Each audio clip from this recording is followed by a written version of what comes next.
What's up, Bears fans? I'm RP. That's Dr. Uzing Matismo. What's up, Bears fans? We are Bears Essentials, coming to you live via podcast, via YouTube, and we're happy to be here because the Bears are 5-1 right now, and a lot of people, still think they're probably the worst 5-1 football team of all time. But I'm willing to say that if you look at that defense, they are for real. Okay, so check it out. I'm RP again. If you guys like us, please subscribe to our YouTube channel below. We do a podcast every Tuesday night at 9 p.m. Me and my friend, the doctor, he is dropping wisdom in beast mode. So how are you tonight, man? Man, feeling great. Can you hear me all right? I can. Okay. I can. I'm doing great. Like you said, 5-1. Bears are kicking off. We're having such a great season. Just excited to be here. It's great to see you, man. Great to see the background. Yeah, nice man. To see the fire blazing in the background there. Oh, it's time to turn up the heat in Chicago. It's become fall. The weather's definitely turning here, which will be interesting to see going forward when you're talking about home games, even though there's not that much of a home advantage unless you have conditions. So Lambeau Field, Chicago. Now the Packers lost their game against the Bucs in demoralizing fashion, and left that North open for the taking. And the Bears are now sitting on top of the North at 5-1. So super exciting. Are they for real? Are we talking about the Bears being for real? I think so. I think that, we've been talking in the last couple of weeks, RP, about the identity of this team. Precisely. And in this week, I don't want to say I had an epiphany, but I feel like I have a little bit of a better understanding of what this team is about, what they're trying to do, the style of football that they're trying to play. And up to this point, it seems like they're successful. They're successful at maximizing their strengths and minimizing their weaknesses. Right. And when it comes down to it, it's about wins and losses, right? So everyone heard Nick Foles' press conference, and if you haven't, you should listen to that. And he breaks it down to you, telling all of us about how he would rather win ugly than lose pretty.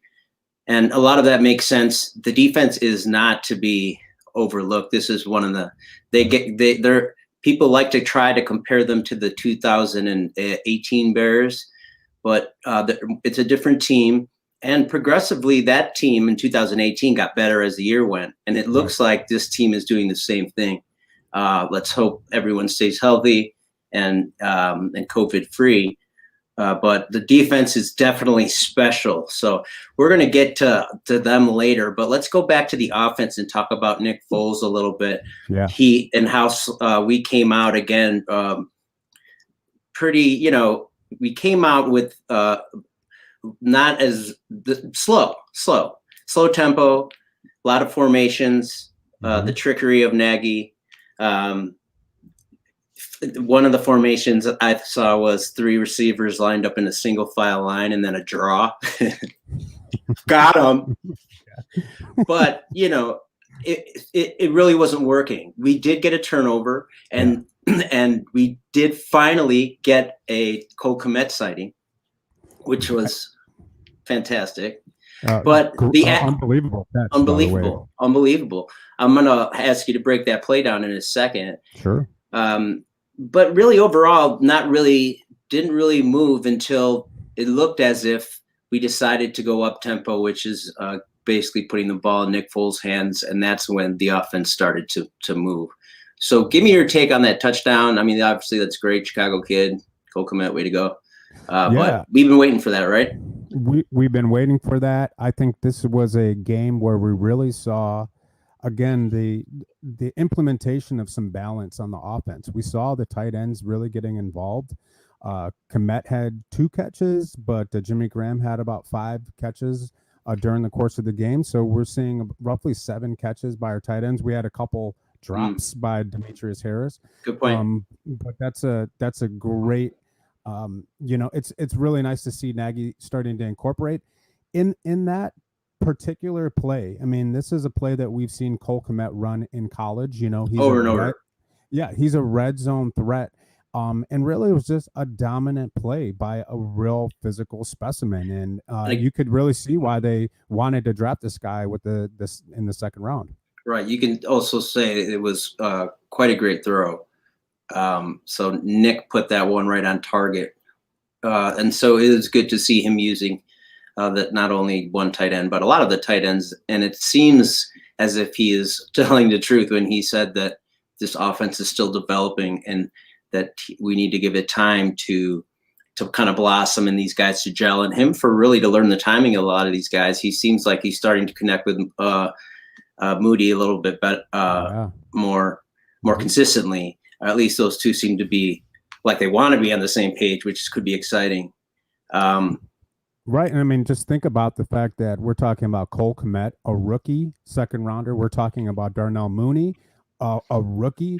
That's how you get to the playoffs. You got to have rookies play and play well. And they're really impacting, Mooney on the outside. Johnson. Absolutely. Johnson is, I mean, he was up and down, a little inconsistent with some of the penalties, but he got his hand in there to deflect the pass on the initial interception. But again, just looking at the rookies and especially Mooney and Kmet, you're seeing the speed and the athleticism on the outside with Mooney. You're seeing the size and the strength on the inside in the red zone with Kmet. And so, as it doesn't seem like it should be a surprise to us that their offense is really starting to take off a little bit when you're seeing these young players make plays in the way and in the role that you anticipated them. Right. Great. I totally agree. I think it's fun to watch these guys develop too. I'd get a little more comfortable in an offensive system that is getting there. You can tell it's not. There's no way we'll be. That they're going to continue getting better as long as they protect Nick Foles. Right. Let's talk about the offensive line and the lack of thereof a running game. And this week, again, it only really seemed like we were able to run the ball once we were in up tempo and there was audibles to a run by Nick Foles, which again kind of goes back to that same thing we were talking about as far as tempo and Nick Foles wanting to go more up tempo and Nagy at times wanting to slow it down and create formations and change personnel.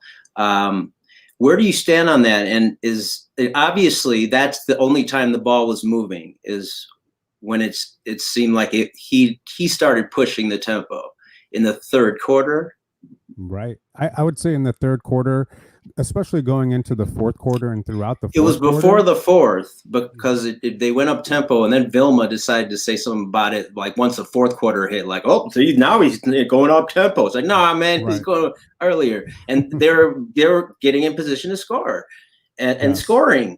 So, I mean, how do you treat that as a head coach? Does Nagy need to kind of take his reins off a little bit earlier?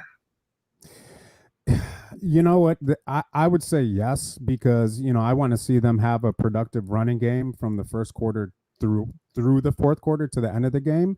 But I suppose there is that aspect of, the running game has the potential to wear down a defense. And it's not that I don't think that they really wore them down, but I think that they were making adjustments. And I think ultimately that's what I was happy to see with their game plan and with their offense, is that they were making some adjustments by changing the tempo.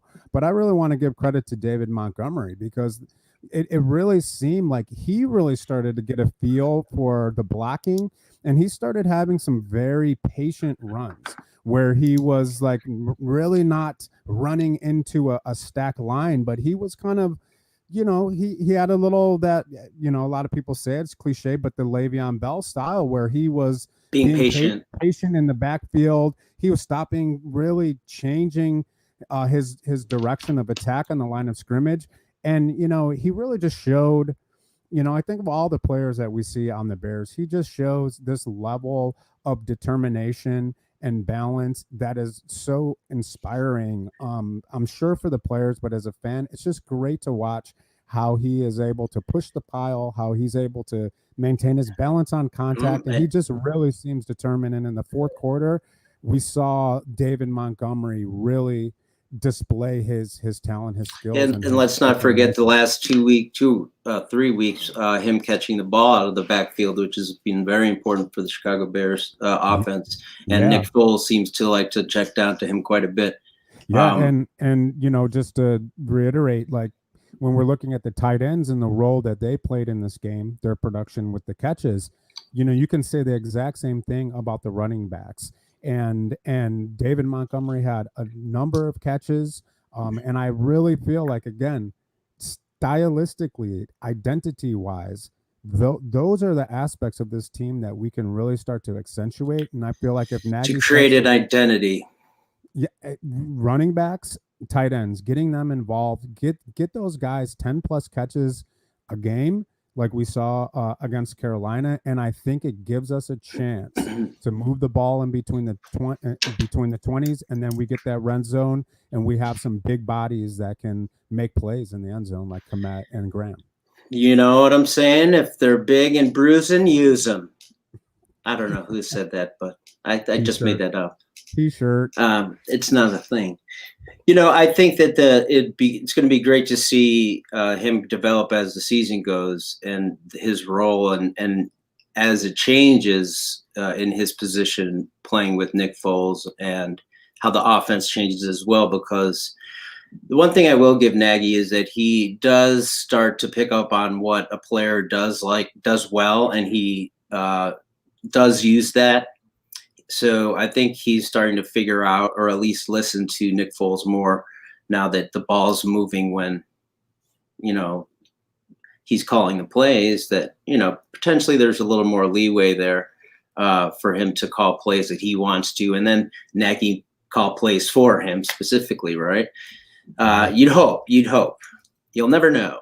Yeah, well, maybe it's a little bit of a better marriage, so to speak, between Nagy and Foles. I think it's possible that maybe Nagy has a little bit more respect for Foles and what he's accomplished during his career as a veteran. And maybe he was working with Trubisky and being like, I need to teach this guy, and so maybe he is more willing to get feedback from Foles and be more willing to compromise in order to match his play and his style with his goals, his ambition, with what Foles is telling him during the course of the game. So there could be just like a respect issue playing out here. Whatever it is, it's working out to the benefit of the Chicago Bears offense. And we saw that again against the Panthers. Yeah, so that's pretty exciting. I think that not only with the young receivers or the rookies' contributions to the Bears offense right now, I think Montgomery in himself is a great player and tough as nails. Let me tell you. Yeah, tough as nails. Extremely tough. Great football attributes. Great football attributes for a running back for sure. Yeah, so I want to move forward to Cairo and talk about this guy, because he has been killing it. And I'm going to let you just go on this one, because I, as a Bear fan who has been deprived of a kicker since Robbie Gould, when we see 55-yarders now, we're like, oh, right, oh, like you saw a unicorn, Right. But he has been consistent and in big times. So I think the guy has earned himself a starting job, and I gotta give him credit. And I hope he keeps doing what he's doing. Yeah, no doubt about it. And, I think that there's something about the way that the ball comes off of his foot. It's at least against the Carolina Panthers, it was very reminiscent of our boy, Robbie Gould. I mean, the ball is like end over end and it's going straight and it's going right through the middle. Mm-hmm. And, there's some strength in there, some strength, man. Strength and accuracy. And, it's such a relief because, when he's getting up to kick the ball, I'm feeling confident, I'm feeling comfortable. Or how about this? I'm not sweating bullets and being like, Jesus, please kick, I feel like this guy has the skills to be. I gotta say, I get that same feeling when I see Nick Foles at quarterback running no huddle offense, much more than I did with Mitch Trubisky. It's like I have that, confidence in the fact that he's done it before, that he's good at it, he's shown it before, and that he wants to win, to do it. He wants to do it. So that's a great point. But so gold star for kicking all around, because we've been punting well and special teams have been pretty awesome, and they kind of get overlooked, I think. But I really haven't let up many big plays. There's a couple of returns here and there, but most of the time McManus is all over that. Yes, you're right. McManus. There are definitely a number of players, including McManus, who are just really stepping up. We mentioned the rookies. We're getting contributions from the top of our roster down to our special teams and our backups. Urban, number 92. Cool. Where did he come from? This guy's getting 50% of the snaps. Houston Carson, big play at the end of the game, the game clinching interception. He's getting a lot of playing time. Too. So, again, it's good to see a deep roster with a lot of players contributing consistently. Sure. Yeah, for sure. Before we go to the defense, we're taking guests as of late, and I want to bring on someone who I'm a big fan of. She works with the Bears, Bears Essentials, though she's also independent. So don't ask her anything about her contracts or anything. But no tampering. No tampering. Great friend of mine. Her name is Sporty Sam. What's up, Sporty? Hello. How are you? Where are you right now? I'm at my house. It seems really dark. Where? Oh, okay. Las Vegas. In Vegas, right? Yes. That's way out there. That's way far away. Yes. How's that? Have you been to the new stadium? Only a drive-by. What? Because they don't allow fans. So. I see what you're saying. Right. So it looks like something from the future, right? What do you guys call it? The Death Star or something? It's something like that. Yeah. I mean, it's all black. Something like that. Yeah. Okay. Pretty cool. Pretty cool. Yeah. We next year we'll be in there. So. Great. But obviously you're still a Bear fan at heart. Yes. That's your number one. Bears fan number one, and then now Las Vegas Raiders. Never thought I would say that, but. Okay. Well, you mind if I ask you a question, and then you can ask us a question if you have one? Sounds good.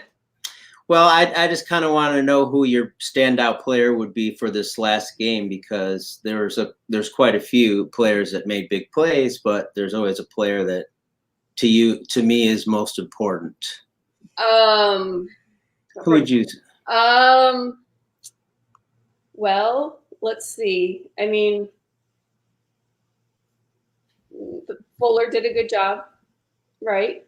Yeah. And then, for sure. Like we talked about earlier, Mr. Santos. I mean, 3 field goals. And that's something I was going to touch on. I think that would be mine. So, what do you have something you would like to ask one of us? Yeah. So I wanted to go through a few plays with you guys. Cool. So one thing I noticed, the Bears scored on 5 possessions. 3 out of those 5, David Montgomery was able to get either a run or a pass on 10 yards or more. Okay. Mm-hmm. So I feel like, to me, he is not that much of a power running back. He kind of reminds me of Thomas Jones-ish, kind of like with the stutter steps, like trying to get through the line. Sure. So I know we talked about this last week, but how can the Bears, they need to incorporate him a little bit more, like passing, like maybe passing up the field 2 or 3 yards, setting a screen and having some blockers ahead of him. That totally works. Is that something that could be incorporated in the game plan more? Do you think that's necessary? Because I just don't feel like we have like a real established strong running game, and this is a way to get him the ball and get him incorporated a little bit more into the offense. So what are your thoughts? First of all, I think that's a freaking awesome point. Okay. And a great feat. Go ahead, Matismo. Well, yes. I mean, David Montgomery, if you think about when Nagy took over, remember we had Jordan Howard, and the biggest weakness of Jordan Howard was that he was not a good pass receiver. He was a 1,000-yard rusher, but he couldn't catch, and so I think that, really in order to justify trading a 1,000-yard Pro Bowl running back, with bad hands, let's make sure that we're incorporating our current running back who was drafted not only because he was a great runner, but because he had the hands and route running of a wide receiver at Iowa State. So yes, I think that this is what Nagy is supposed to be able to do. And when you look at some of the top offenses in the NFL, Sporty, they are figuring out ways to use their tight ends and their running backs in extremely creative ways to get them in the open field so that they can make big plays. So yes, I mean, more touches for David Montgomery. And if it's not going to be from the I formation, then it should be in screens, in wheel routes, in flat passes, isolation on running backs, all of that. Yeah. I mean, he is durable. He's shown it. And I am sticking to my guns when I feel like this team an offense is going to move on flow, and Nick Foles likes to be up tempo. And if we get a first down, we should just be ready to let him call the runs from the line of scrimmage, because he was noticing a couple of times you saw blitzes were coming and he audible to runs. And that was the only time he had over a 10-yard run, I think, or one of the 2 times. But he was, the first half they were shutting us down, that offensive line. Mm-hmm. Mm-hmm. Again, they're not, a terrible defense, but they're also not the Bucs or the Colts. Right. But yeah, it would be nice to see more Monty and bigger gains and like more stiff arms and stuff. More stiff arms, more spins. Let's get some more spins in there. I get nervous. I get nervous when he spins. Hey, but he's good at it. Again, the guy's got a looseness, and he's got a really good knack for breaking that first tackle. That he makes the first guy miss. Pretty routinely, and that's the kind of guy you want to get in space. And I appreciate your point about the tempo, RP. That if we can combine the tempo a little bit better with our running backs and our tight ends, and I think that we're starting to see, they're not going to be the Chiefs. Yeah, it can help the O-line for sure. Yes. Do you have another question? Yeah, so I wanted to go on to the defense. So I think it was in the second half, the Panthers were driving, and then the Bears made 2 mental mistakes where they had 12 men on the field. Oh, yeah. Twice within 3 plays. That can't happen if we're playing a better team, how could that happen not once but twice? And the Panthers, I think the Bears might have been expecting them to call a timeout, but that's still, to me, that's unacceptable. I totally agree. And let me just say first, that I thought of And we also called a timeout and then got to delay a game. Yes. On offense, which is also coaching. Yes. So I would say that's both coaching, and it's like the players should also know what package is in there and what they're running. Mm-hmm. But if they're running up tempo, why are you switching people in and out two times? Like, yes. No, completely. You're totally right. Exactly. And then there was another one where the Panthers were in the red zone. It was 4th down, and then they called, I think they called timeout, and then we came out of the timeout, and then Akeem Hicks was offsides. And then and then granted, like we still held them. They got a field goal, but still, like, that's unacceptable. Like, if we're playing a better team, that's. You're right. No, I think guaranteed. Discipline. Yeah, like that's stuff that they got to work on.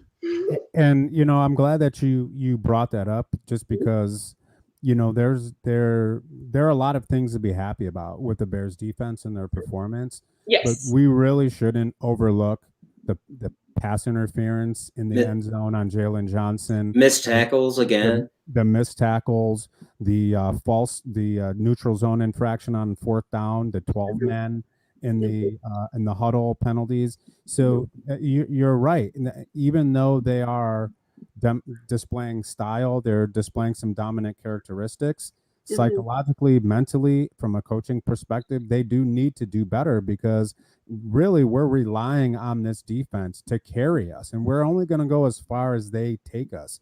But those types of mental errors really more or less limit our potential, especially when we start going against some of the best teams in the league that will really challenge us in our 5-1 record. Well said. I'm just like, wow.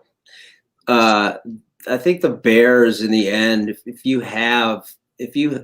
defense is, you were kind of living and dying by your defense in the end. So it's easy to be hypercritical of the offense in a way.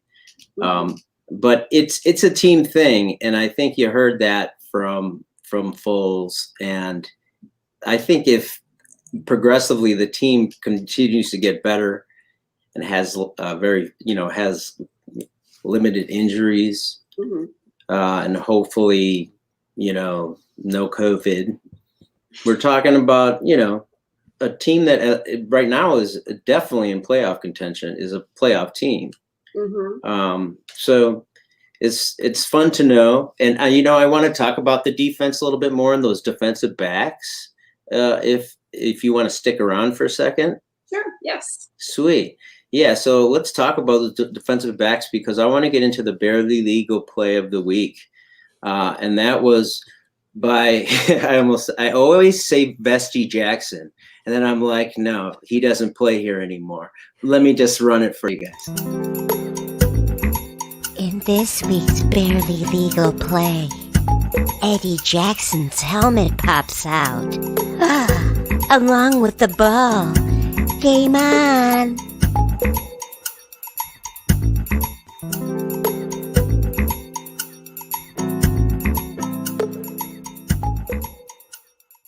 Eddie Jackson, this guy reminds me of he's a great player, and of Ed Reed, because every time he gets it, he's going to get 6 points, even if they're giving him terrible penalties and so on and so forth. But let's talk about the DBs first of all, Eddie Jackson, and then let's talk about how the penalties as of recent with interference and illegal hits.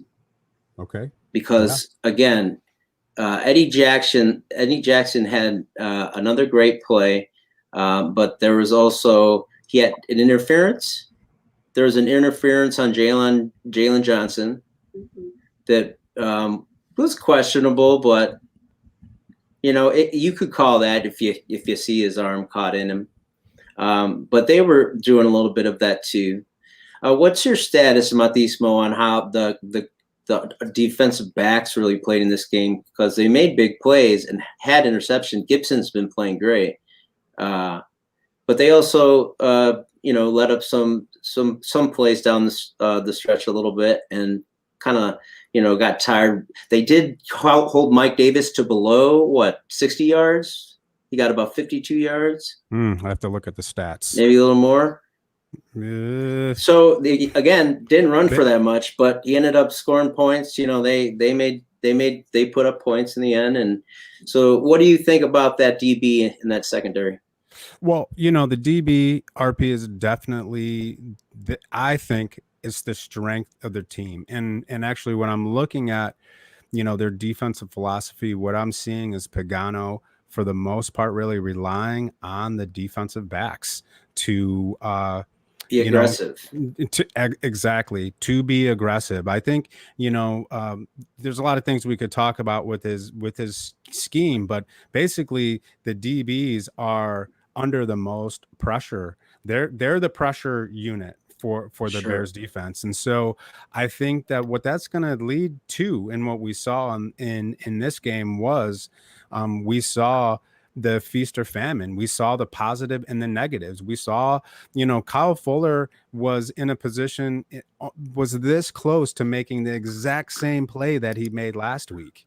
It's just a really fine line for these DBs between making a huge play or getting a 15-yard penalty. So we saw Eddie Jackson, another potential pick six that was taken away from him, just like in week 1. We saw, like you said, that Jalen Johnson pass interference penalty was questionable. It was there, but I mean, he's got good coverage. And so, I think that they're really asking the DBs to make the plays. And sometimes, unfortunately, they're going to cross that line and they're going to be susceptible to penalties. But, Sure. But they need them to make the plays. What do you think about the defensive backs and the defensive backfield? And before you tell us that, do you have a light in there that you can turn on? I have all my lights on in my house. I know. No. Dark. Yeah, what do you think? What do you think about the DBs? I think it's reminding me of like the Charles Tillman years. So ball punchers. Yes, because the Bears are not traditionally, like, their offense, I mean, we're just going to get by. The defense, we need to get pick sixes, turnovers, all of that.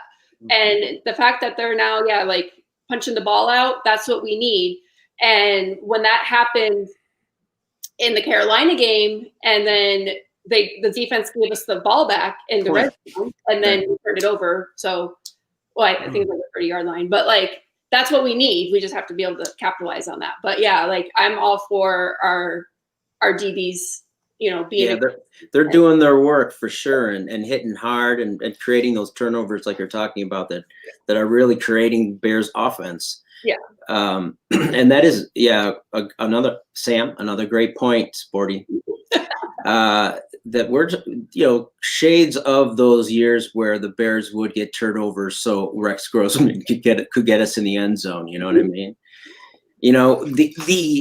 And that's where I feel confident moving forward with the Chicago Bears football team, is because, as long as Nick Foles is standing healthy, I think the offense will get better.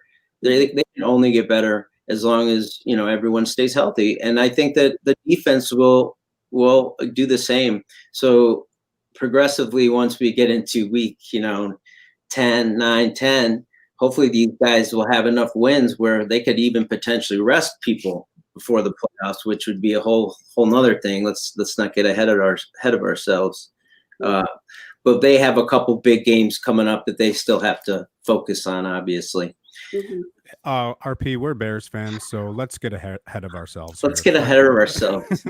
Let's do it. So by the time we win our third Super Bowl in a row, no. Yeah. No, I mean, you're 5-1. And so it's not even the halfway point of the season, right? We're 5-1. We're halfway to the 10 wins that would practically guarantee a playoff berth. So, not to get ahead of ourselves, but we really put ourselves in a pretty good position up to this point in the season, and it's been tough, but we're here, and I think that's why winning is the most important thing, because when you look back, you're like, oh well, we could have, it was tough. There was the comeback, but we're 5-1, and we're in a great position going forward. You're right, and I want to give it right back to you, Monty Smoke. So I want to get into the defensive line and talk about Pagano and how we've been creating pressure with just 4 linemen, which most teams that can do that consistently are playoff teams. Right. Let's check it. Let's check it out. Doc Monkey Smoke coming to show all the people in the homes the X's and O's. Bears Fanatics. Doc Monkey Smoke coming to show all the people in the homes the X's and O's. Bears Fanatics. Doc Monkey Smoke coming to show all the people in the homes the X's and O's. Bears Fanatics. Doc Monkey Smoke coming to show all the people in the homes the X's and O's. Bears Fanatics. Doc Monkey Smoke coming to show all the people in the homes the X's and O's. Bears Fanatics. Doc Monkey Smoke coming to show all the people in the homes. All right, this week's edition of Bears Schematics is brought to you by StreamYard live shows by StreamYard. Wow. 2 Moons, take it away. Man, that was incredible. I don't know what to say. You coached on so many teams, man. It's wow. Obviously, you're a good coach. It's so nostalgic seeing those pictures from the good old days. No, so look, when I was watching the game, one thing that I noticed, something that was really, really critical to the success of the Bears, was really Pagano in the way that he was managing the front 4, the front 7 of this defense. And so, I just get my book here. So let's talk about some statistics that they had. The Panthers were 3 for 13 on 3rd down. Okay. They had 4 sacks, 2 interceptions, 8.5 tackles for loss. Teddy Bridgewater himself had 8 rushing attempts, and his QBR was 34.0. Wow. And so I think to me, the most critical component of contributing to those statistics was the way that Pagano mixed in 4-man and 3-man rushes. It seemed like almost every time he went to a 3-man rush, what happened was Bridgewater realized that he didn't have a place to throw the ball to. And so that kind of initiated several of his rush attempts, which really played into the hands of the defense. And the Bears got a lot of hits on him, throughout the course of the game. But the key to me was the 4-man rush with the ends stunting in and the tackles looping to the outside. Worked every time, almost every time. Almost every time. The first play of the game was a tackle for loss. Khalil Mack charging onto the inside. Nichols, his sack was on one of those stunts, working around the right side. Two of their 3 interceptions were generated based off of that particular defensive scheme, that stunt or twist scheme between the ends and the tackles, including the game-winning interceptions. So, it was working to perfection, and you just have to really admire the way that Pagano was dialing up that pressure without reverting to the blitz, to actually losing men in coverage in order to put pressure on Teddy Bridgewater. And one thing I'd like to say about this is kind of rethinking a little bit about the Bears defense and a little bit about their philosophy. I think that this has to do with one reason why they're, I don't want to say having trouble stopping the run, but they're really not prioritizing, getting into the backfield with their front 7. And I think the reason is because they want their linebackers to kind of play a little soft. Their linebackers right now are prioritizing pass. And I think if you look at the old school Bears defense, the Lovie Smith defense that had the bend but don't break, I think that Pagano is incorporating a bend but don't break philosophy. But instead of short passes, instead of deep passes, he's saying we'll give up some runs. We might even give up some passes down the field. Well, what we want to do is really focus on the screens, in which if you look at Roquan Smith and a Buster screen, the way that they were playing those screens and just really being on those running backs, they want to play against the screens, and they want to get those twisting linemen to generate the pressure with the 4-man rush so that they can play coverage. And I think that that's the key right now to their turnovers. Yeah, well, and that's a great point, because the letting those linebackers roam free to cover. And this question would be to Sporty Sam. How do you feel about those linebackers and their ability to cover at this point? Obviously, we saw a couple times where Trevathan maybe was behind a person, or just a couple steps slow on coverage. And we don't want to say that it's an age thing, but it's hard to cover some of these hybrid receiver tight ends in the league. Yeah, I'm not really impressed with the linebacking crew right now. Well, I'm glad you're honest. It's really important for us here. Again, just to compare, if we go back to the mid 2000s, Urlacher and Briggs, they were great, Right. Like you said, I agree. I think we're just a couple steps behind there. Right. For linebackers. Yeah, I at times, for me, I am so impressed with Roquan Smith. But he also has missed tackles, and I think that's also a part of him figuring out how aggressive he can be and in this defense. And I'm hoping that a lot of these guys are feeling the same way, because it seems game by game they're getting better. So I'm looking forward to continued progression of really that linebacking group, not only being able to solidify that run stopping defense, but being able to cover some of these guys. And if they can't, figure out a way we can get 12 guys on the field, because having 12 guys is better than 11. That's right. He's got a new scheme, 12 men. Yeah, I definitely saw an improvement in the Tampa game with the defense, and then they improved upon that in the Panthers game, in the Carolina game. So yeah, right. We'll see. So feel like next week, Monday night. Even not right. Knock on wood. Now I think we're talking about LA, right, guys? We're going back to La La Land. Yes. Yeah. Why is that? How are they playing at LA twice in a row? I have no idea. Is that a schedule thing? Apparently the Hallis is like LA, and they pull the strings. They got a couple homes over there. Yeah. To play in the new stadium, I guess. Yeah, they're going to be in that new stadium as well, right? So we all went last year to the Coliseum, and wow, that was horrible. Awful. I was really mad after Not that. only the game, but getting into the place, it was a mess. They had fireworks. They did, but I didn't see them. I think we missed the first quarter and a half, but I expect a much better offensive output this time when we go to play this team. They did have a tough time this weekend and lost, and really got beat up a little bit.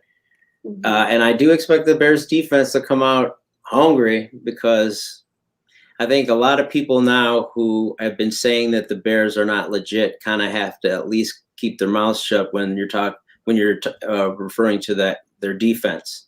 You can't look at this defense now and say they're not one of the top three.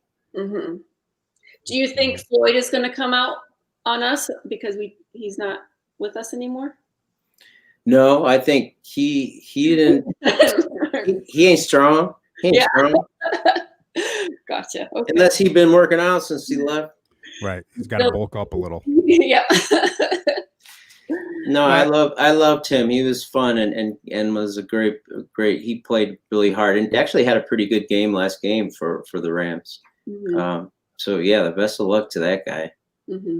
Yeah, I like Leonard Floyd. He's a good player, but he was a 9th overall pick, and I think with that type of selection, you're looking for something more than good, solid. You're looking for something really spectacular, and he hasn't achieved that yet. So not quite yet. Yeah. Well, before we get out of here, speaking of all the kind of like the haters out there and stuff like that, I came up with my new thing, and my new thing is a shame. You a shame. And it's the thing that I feel most shameful, not for the person who should be shamed. Does that make sense? So you're saying you feel shame for the person who should be shamed, who is shameable? Yeah, like it's a shame that you are so shameful. Yeah. Ooh, you a motherfucking shame when you play up in that game. Up in the game, up in the game. A shame. You a motherfucking shame when you play up in that game. Up in the game, up in the game. A shame. You a motherfucking shame when you play up in that game. It's a shame when I come in with my name up in the game. A shame. You a motherfucking shame when you play up in that game. Up in the game. Up in the game. Ooh. You know what I mean? That's all I got to say to that is nothing. Beats. So we're a classy bunch here at the Bears Essentials. You can always check us out here on YouTube on Tuesdays for this live podcast at 9 p.m. Central Time. But also we release new episodes every week on Facebook at Bears Essentials. And we stream a lot of this stuff on Instagram as well on Bears Essentials. So if you like us, follow us. There's only one Bears Essentials, by the way. Just one, and it's here and it's right now. So I'm RP. Thank you so much, Sporty Sam, for joining us tonight. Thanks, Sporty. You're welcome. Twilight Hour. It was so fun. And my colleague, Dr. Matismo, you're always killing it in beast mode. RP, thank you so much, man. Thank you for having me and putting this together. It's a great time. You guys got bear down. Yeah, bear down. We got scores for the game. What do you got, Matismo? I'm saying it's going to be Bears 19, Rams 13. Okay, Sporty Sam. I would say Bears 24, Rams 20. Wow. That makes my choice hard. I'll say 3-27. 27-3 Bears. Ooh. Wow. Go big or go home.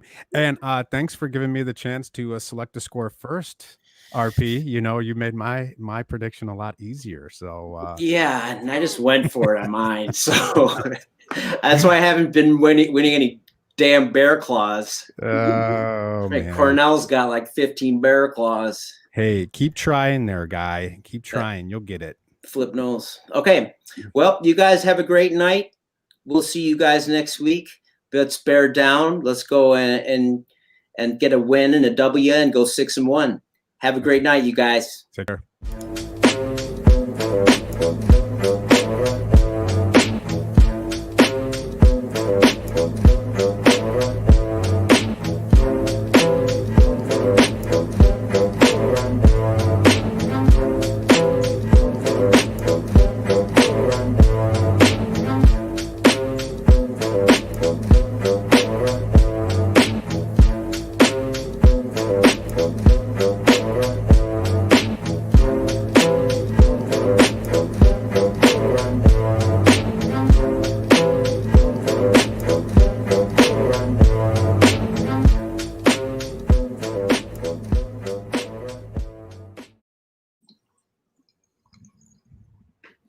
Yep.